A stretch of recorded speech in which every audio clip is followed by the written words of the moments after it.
Welcome to Derry, Season 1, Episode 1. So on the road to Welcome to Derry, we've ended the road. I guess we're just on Welcome to Derry now. um, so what did I think about the first episode? Well, I have some positives and some negatives about this episode of television. I said it so analytical. If you watch any of my videos, you know I'm not very analytical. My first positive is the opening scene, which is not as good as, let's say, the opening scene with Georgie in the first movie, or the opening scene with the gay couple with Adrian in the second movie. Which, by the way, that second movie's worse. That second movie's opening is better because it's really hard to watch. But it's still a very good opening. You have this kid. He's at the movie theater.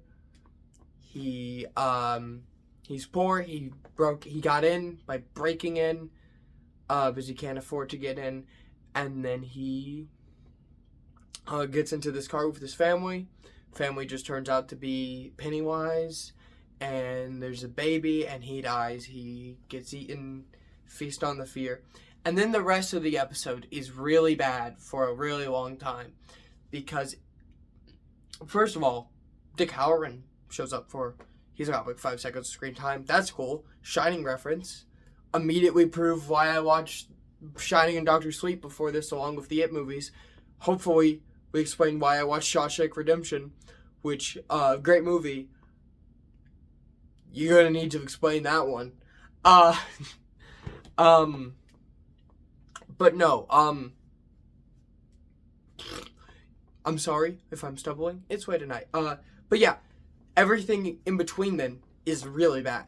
Because you just have these kids that are like rip-off characters of the losers. I feel like you have a Richie, you have an Eddie, you have a Beverly, and they all suck.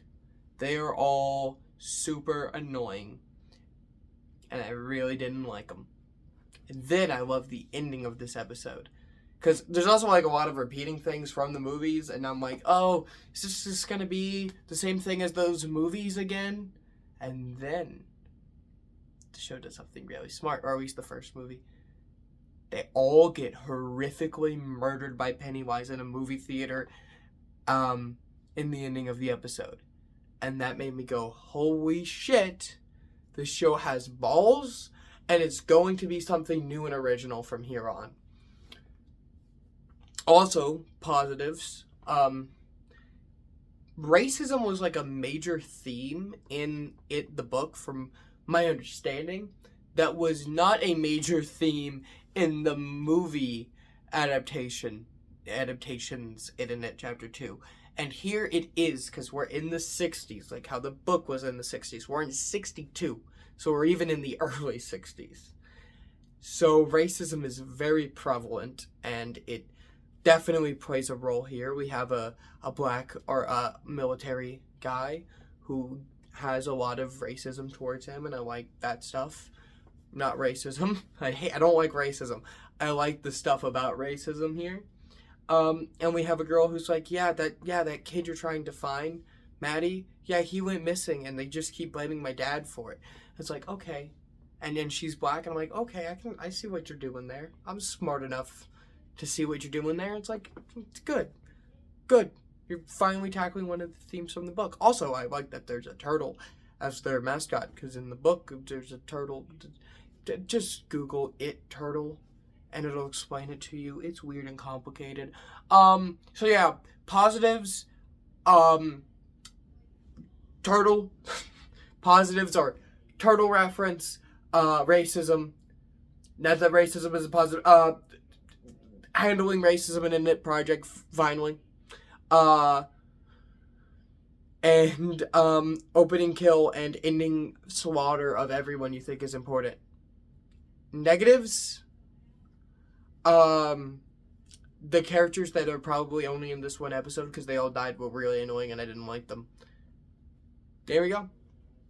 Altogether, I would give this episode, it's super dragged down by those characters.